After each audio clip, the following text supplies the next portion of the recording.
আপনাদের সকলকে নমস্কার জানাই। আপনার জীবনের টাকা তখনই থাকবে বা জমবে যখন আপনি টাকার মর্যাদা দিতে পারবেন, টাকাকে সম্মান করতে পারবেন, টাকাকে পুজো করতে পারবেন। বহু মানুষ এমন আছে, হাতে টাকা আসলেই কোথায় সে টাকা রাখে সে নিজেই জানে না, টাকাকে দলা মোচড়া করে রাখে। যারা এরকম করেন আপনাদের কিন্তু অভাব দেখবেন প্রায়শই লেগে থাকবে। প্রথমত টাকা হচ্ছে মা লক্ষ্মী, টাকাকে সম্মান করুন, তবেই তো আপনার কাছে টাকা থাকবে। যেখান থেকে হাতে টাকা আসবে না কেন সেটাকে সুন্দর করে ভালো করে ভাঁজ করে আপনার কাছে রাখুন। হঠাৎ করে ভালো অঙ্কের অর্থ যখন আপনার হাতে আসবে, বাড়িতে টাকা ঢোকার আগেই মা তুলসীকে স্মরণ করে মা তুলসীতে একটু টাকাটা ঠেকিয়ে সে টাকা ঘরে নিন, দেখবেন এইসব অর্থ আপনার বহুদিন থাকবে সঞ্চয় হয়ে।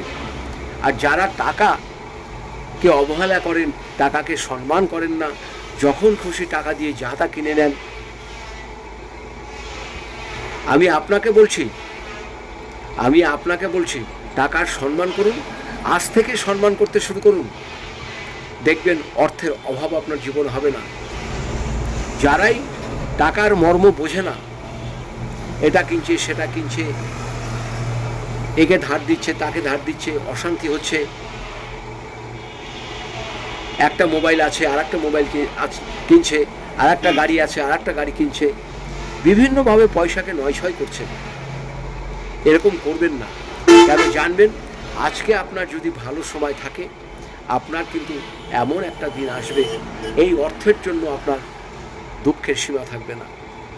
আর যারা খুব কষ্ট করছেন, পয়সা রোজগার করছেন, আপনারা সঞ্চয় করা শিখুন, টাকাকে যত্ন করুন, টাকাকে সম্মান করুন।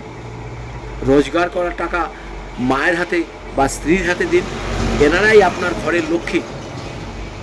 নিজের কাছে টাকা না রেখে মায়ের কাছে রাখুন, স্ত্রীর কাছে রাখুন, দেখবেন আপনার টাকা ঠিক সঞ্চয় হয়ে থাকবে। আর টাকাকে বড় অঙ্কের টাকা যখন আপনার হাতে আসবে, সেই টাকাটিকে মা তুলসীর টানে ঠেকিয়ে আপনার ঘরে নিয়ে যেয়ে আপনার মায়ের হাতে বা স্ত্রীর হাতে দিন, দেখবেন এই টাকা আপনার কোনো দিন নষ্ট হবে না। এইভাবে করুন, দেখবেন টাকা আপনার কাছে থাকবেই, অভাব আপনার কোনো দিন হবে না। সবাই ভালো থাকবেন, সুস্থ থাকবেন। আপনাদের সকলকে নমস্কার জানাই।